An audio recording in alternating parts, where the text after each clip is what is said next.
Coastal shipping.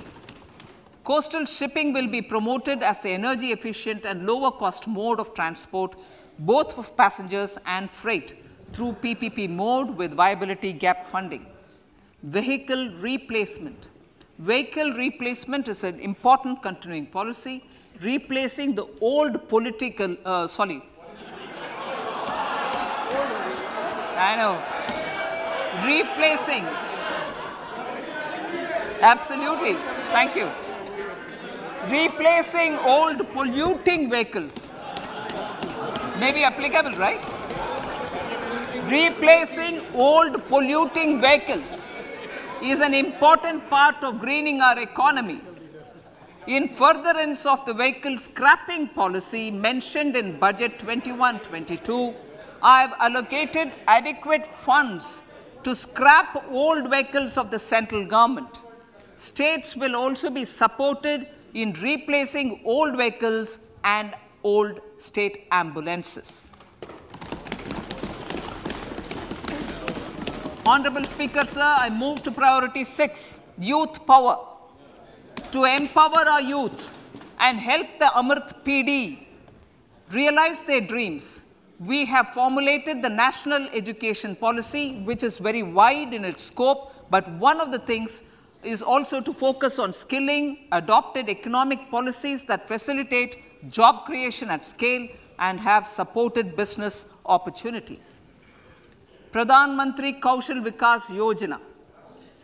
Pradhan Mantri Kaushal Vikas Yojana 4.0 will be launched to skill lakhs of youth within the next 3 years. On-job training, industry partnership, and alignment of courses with needs of industry will be emphasized. The scheme will also cover new age courses for Industry 4.0 like coding, AI, robotics, mechatronics, IoT, 3D printing, drones, and other soft skills. To skill youth for international opportunities, 30 Skill India International Centers will be set up across different states. The digital ecosystem for skilling will be further expanded with the launch of a unified Skill India digital platform for enabling demand-based formal skilling, linking with employers including MSMEs, and facilitating access to entrepreneurship schemes.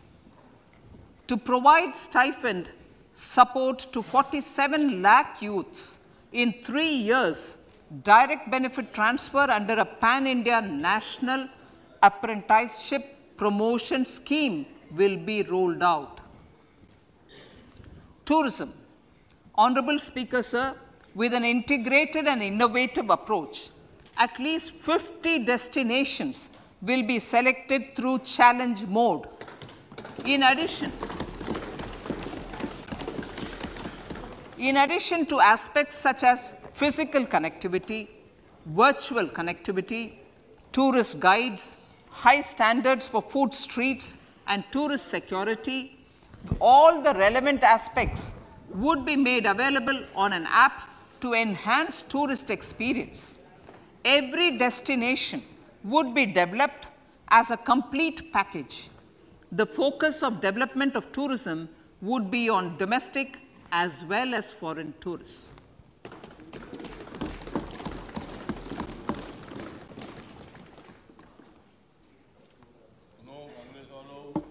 Sector-specific skilling and entrepreneurship development will be dovetailed to achieve the objectives of Dekho Apna Desh initiative. This was launched as an appeal by the Honorable Prime Minister to the middle class to prefer domestic tourism over international tourism. The integrated development of theme-based tourist circuits, the Swadesh Darshan scheme, was also launched. Under the Vibrant Villages program, tourism infrastructure and amenities will be facilitated in border villages. Unity Mall.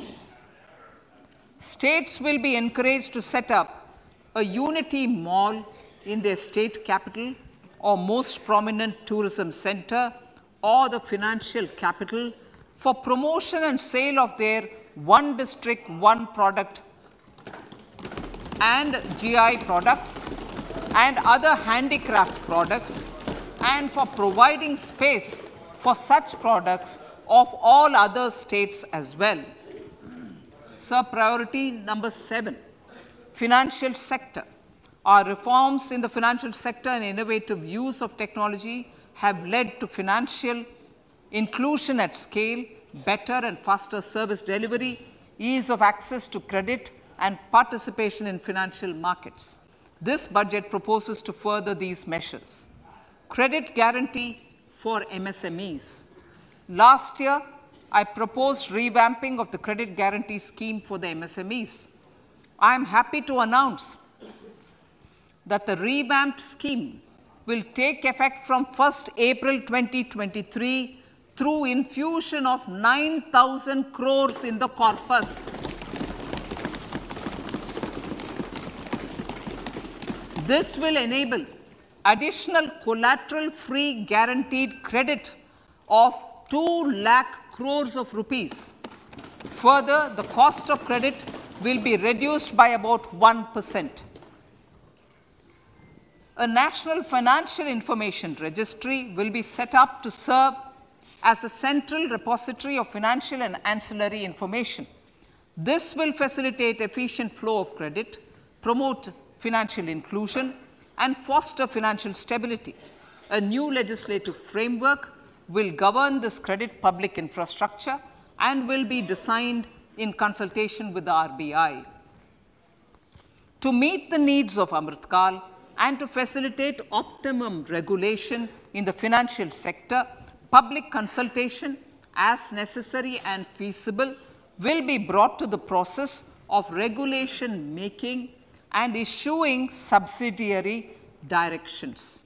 To simplify, to ease, and to reduce cost of compliance, financial sector regulators will be requested to carry out a comprehensive review of existing regulations. For this, they will consider suggestions from public and regulated entities.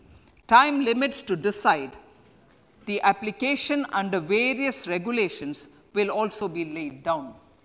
Honorable Speaker, sir, to enhance business activities in GIFT IFSC, the following measures will be taken.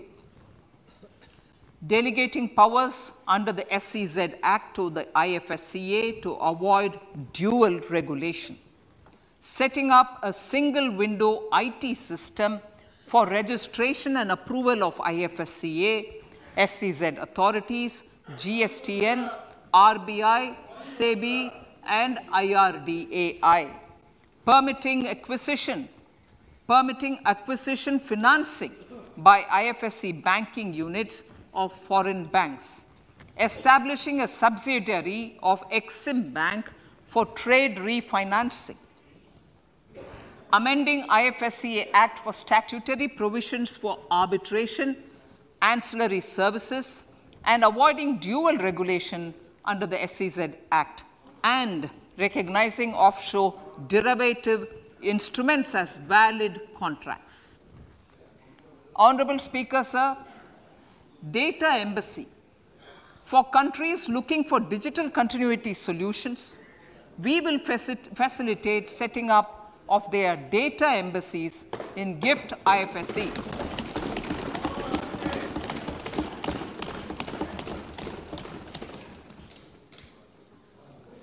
Improving governance and investor protection in banking sector. To improve bank governance and enhance investors' protection, certain amendments to the Banking Regulation Act, the Banking Companies Act, and the Reserve Bank of India Act are being proposed. Capacity building in securities market. Honorable Speaker, sir, to build capacity of functionaries and professionals in the securities market, SEBI will be empowered to develop, regulate, maintain, and enforce norms and standards for education in the National Institute of Securities Markets and to recognize award of degrees diplomas, and certificates. A central processing center will be set up for faster response to companies through centralized handling of various forms filed with field officers under the Companies Act. Reclaiming of shares and dividends. For investors to reclaim unclaimed shares and unpaid dividends from the Investor Education and Protection Fund Authority with ease,